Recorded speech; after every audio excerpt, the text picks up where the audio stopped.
रिश्तेदारियों में बहुत औपचारिकताएं होती हैं मेरे भाई। रिश्तेदारी में ऊंच नीच की बातें होती हैं। रिश्तेदारी वो होती है, कोई मुझसे पूछे कि रिश्तेदारी महान होती है या दोस्ती, तो मैं पुलक सागर कहूंगा रिश्तेदारी छोड़ सकता हूं, लेकिन दोस्ती सबसे बड़ी चीज हुआ करती है।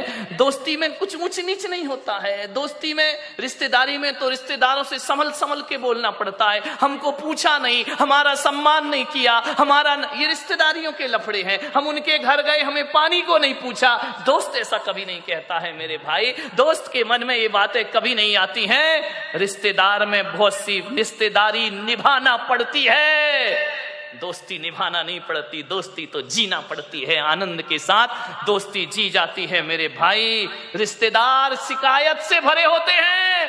कभी कमर साहब आ जाएं, दामान जी आ जाएं, यदि आपके घर में खाएंगे पिएंगे, तिलक भी करवाएंगे, टिफिन भी ले जाएंगे, और घर जाके कहेंगे मजा नहीं आया, धत रे की मर गया वो करते करते ससुर साहब, तुमने क्या दिया, मजा नहीं आया। विचार करिए, ये रिश्तेदारियां होती हैं। और दोस्ती तो वो होती है, यदि दोस्ती का आनंद लेना है तो नारायण कृष्ण सुदामा के चिवड़े का आनंद लिया करते हैं, जो 56 भोगों में आनंद नहीं आया करता है। दोस्ती बड़ी आनंद प्रदायक होती है।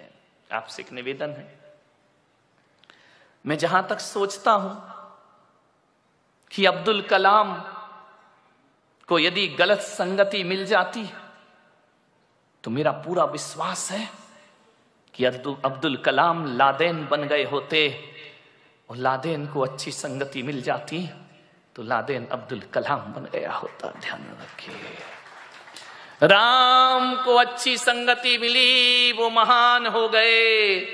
यदि रावण को अच्छी संगति मिलती तो रावण भी राम बन के खड़ा होता, और राम को गलत संगति मिलती तो राम रावण बन गए होते। मेरे भाई, आपसे मैं यही निवेदन करना चाहता हूं। आज यदि मैं इस ओहदे पर आके पहुंचा हूं तो इसमें मेरे जीवन में सबसे ज्यादा हाथ किसी का है तो दोस्तों का हाथ मेरे जीवन में है। मान्यवर, सोचिए, अच्छी संगति करो। मालूम है, गंगा जैसी नदी में यदि नाली का पानी मिल जाए तो कहते हैं कि नाली का पानी गंगा जैसा पूज्य हो जाया करता है।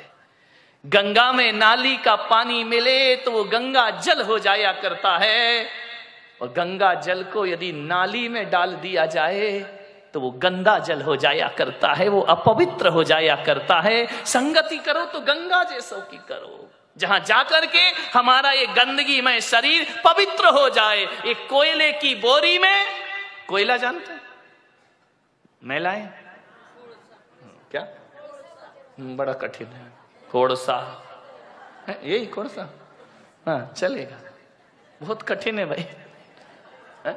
यदि उसके बोरी गोनी उसमें यदि शक्कर भर दी जाए तो शक्कर काली हो जाती है। मेरे भाई ध्यान रखना, इस संगति का फल हुआ करता है।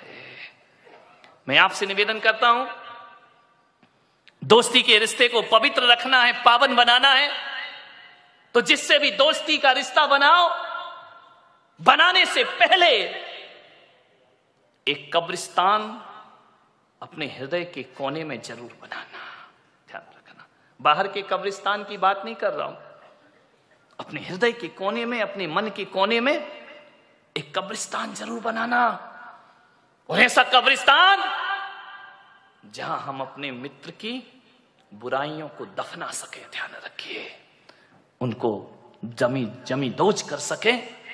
हर मित्र में अच्छाई और बुराई दोनों हुआ करती है। मेरे भाई, आपसे निवेदन है, यदि दोस्ती को अच्छा रखना है तो मित्रों की बुराइयों को सीने में दबा के रखना पड़ता है।